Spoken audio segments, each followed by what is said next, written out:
খুবই অল্প সময়ে ঝটপট তৈরি এই নুডলস বড় বড় রেস্টুরেন্টের স্বাদকেও হার মানাবে। যে কোনো অতিথি আপ্যায়নে ঝটপট বানিয়ে ফেলা যাবে একটা বেস্ট নুডলসের রেসিপি হবে এটা। নুডলস রান্না করার জন্য আমি এখানে কিছু সবজি নিয়েছি।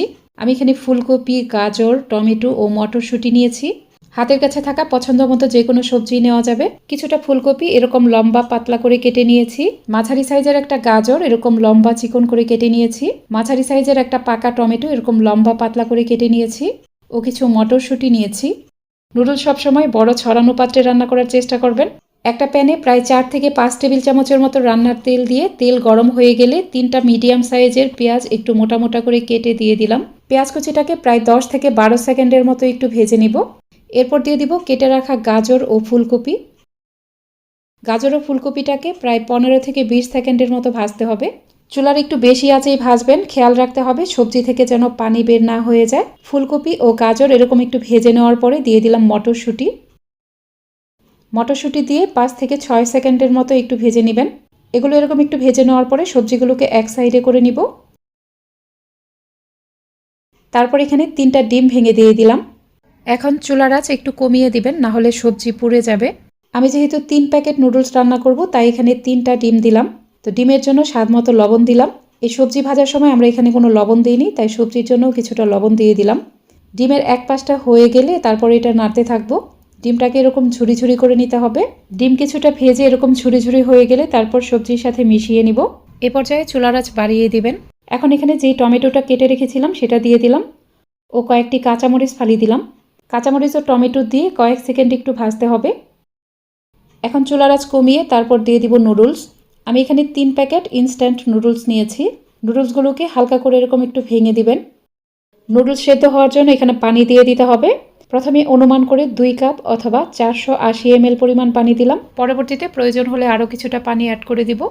তো নুডলসের সাথে সব কিছু মিশিয়ে নেওয়ার পর আমার মনে হচ্ছে এখানে আরও কিছুটা পানি লাগবে। আরও 1 কাপ পরিমাণ পানি দিয়ে দিলাম। তো 3 প্যাকেট নুডলসের জন্য 3 কাপ অথবা 720 ml পরিমাণ পানি দিলাম এখানে। 3 প্যাকেট নুডলসের জন্য 3 কাপ পানি এখানে পারফেক্ট হবে। এখন নুডলসের সাথে যে মশলা দেওয়া থাকে সেখান থেকে 2 প্যাকেট মশলা দিয়ে দিব।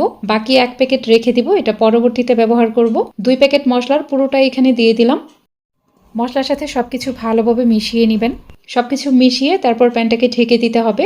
চুলার মিডিয়াম আঁচে নুডলসটাকে সেদ্ধ করে নেবেন। চুলার আঁচ অনেক বেশিও দিবেন না, আবার খুব কমিয়েও দিবেন না। তো নুডলস পুরোপুরি সেদ্ধ হয়ে সামান্য একটু পানি অবশিষ্ট থাকবে, হালকা একটু পানি অবশিষ্ট থাকবে। এই পর্যায়ে ঢাকনা খুলে নিতে হবে। তো দেখুন নুডলসটা পারফেক্টভাবে সেদ্ধ হয়ে গেছে। এটা সামান্য একটু নরম আছে। নুডলস পুরোপুরি কুক হয়ে যাওয়া পর্যন্ত পানিটাও শুকিয়ে যাবে।